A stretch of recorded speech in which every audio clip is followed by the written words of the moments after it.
வணக்கம் மக்களே, welcome to the ஃபென்சர் show. இன்னைக்கு ஷோவில் நம்ம பார்க்க போகிறது பிரிசனர்ஸ் அப்படின்ற இங்கிலீஷ் மூவியோட ரிவ்யூ. இந்த படம் 2013 ரிலீஸ் ஆன ஒரு படம். இப்போ இந்த படத்தோட தமிழ் டப்டு வெர்ஷன் பிரைமில் அவைலபிளாக இருக்குது. இந்த படம் ஒரு தரமான மிஸ்ட்ரி த்ரில்லர் அப்படின்னே சொல்லுவேன். அதாவது இந்த படத்தோட ஸ்டார்டிங்லேயே 2 சின்ன பொண்ணுங்க காணாமல் போயிடுவாங்க.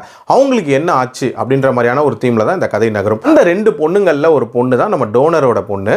நம்ம டோனரோட ஃபேமிலி தன்னோட ஃப்ரெண்டோட ஃபேமிலியோட சேர்ந்து ஜாலியாக தேங்க்ஸ் கிவிங் டேவை கொண்டாடலாம் அப்படின்ற மாதிரி போயிருப்பாங்க.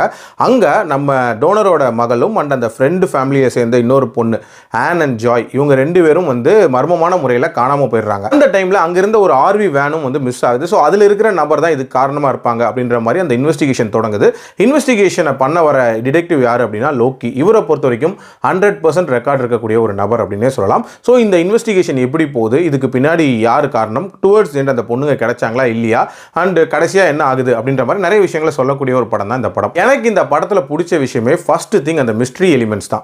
அதாவது இதுக்கெல்லாம் காரணம் இவங்களா அப்படின்ற மாதிரியான ஒரு ஷாக்கை கொடுக்குற மாதிரியான ஒரு மிஸ்ட்ரியா இருந்துச்சு அப்படின்னே சொல்லுவேன். அதே மாதிரி அந்த இன்வெஸ்டிகேஷன் போகிற விதம் அப்படின்றதும் ரொம்ப நீட்டாக இருக்கும். நமக்கே ஒரு விதமான கன்ஃபியூஷனை கிரியேட் பண்ணும்.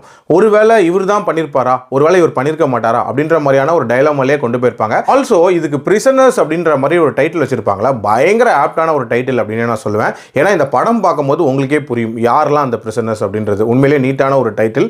அண்ட் இதுக்கான அந்த ரீசனிங் இருக்குல்ல, அதுவும் ஒரு அவுட் ஆஃப் த பாக்ஸ் ரீசனிங்காக இருந்துச்சு. அதாவது நம்மலாம் வேற ஏதாவது ஒரு பழி வாங்குற விதமாக இருக்கும் அப்படின்ற மாதிரி நம்ம யோசிப்போம். பட் இதில் ஒரு வித்தியாசமான ஒரு ரிவெஞ்சை காட்டியிருப்பாங்க. அது ஒரு இன்ட்ரெஸ்டிங்கான விஷயம். அண்ட் இந்த கதையில் டோனர் கேரக்டரில் நம்ம எக்ஸ்மேன் தான் நடிச்சிருப்பாரு. உண்மையிலே பட்டை கிளப்பியிருக்காரு அப்படின்னே சொல்லலாம். அந்த டெஸ்பிரேஷனை ரொம்ப நீட்டாக காட்டியிருப்பாரு. அண்ட் இந்த படத்தோட விஷுவல்ஸ் அப்படின்றதும் பயங்கர ஸ்டன்னிங்காக இருந்துச்சு. ஸ்டார்டிங்கில் அந்த மான் வேட்டையில் தொடங்கி கடைசியில் அந்த காரில் ஹாஸ்பிட்டல் போகிற வரைக்கும் நிறைய காட்சிகள் ரொம்ப சூப்பராகவே எடுத்திருந்தாங்க.